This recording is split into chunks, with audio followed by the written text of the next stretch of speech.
Sa ginanap na kick-off ceremony na pagdiriwang ng 31st Police Community Relations Month, ay formal na inilunsad ng Cavite Police Provincial Office ang isang buwang selebrasyon na naglalayong higit pang patatagin ang ugnay ng kapulisan at mamamayan. Pinangunahan ni Police Colonel Ariel Bred, Provincial Director ng Cavite PPO, ang mainit na pagtanggap kay Honorable Romel Enriquez, Pangulo ng Provincial Board Members, League of the Philippines at National Assistant Liaison Officer ng Union of Local Authorities of the Philippines. Kabilang din sa mga naging highlights ng nasabing programa ang pagkilala sa mga natatanging PNP personnel at stakeholders bilang pasasalamat sa kanilang mahalagang suporta at kontribusyon sa pagpapalakas ng police community relations.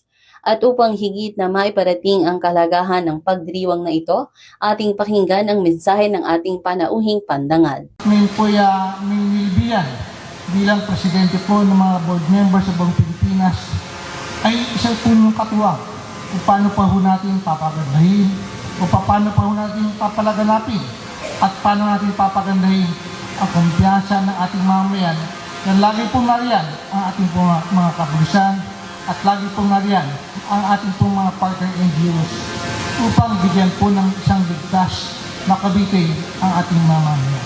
Sa pagtatapos ng programa, muling pinagtibay ng Cavite Police Provincial Office ang pangako nitong maghahatid ng tapat, maaasahan at makataong serbisyo habang patuloy na pinalalakas ang tiwala at pakikipagtulungan ng komunidad tungo sa isang mas ligtas at mapayapang bagong Pilipinas. Ito ang bagong PNP para sa bagong Pilipinas, serbisyong mabilis, tapat at nararamdaman. Mula sa Cavite Police Provincial Office, ang tahanan ng mga bayaning polis, ako ang inyong PNN correspondent. Alagad ng batas, tagataguyod ng Balitang Pulis.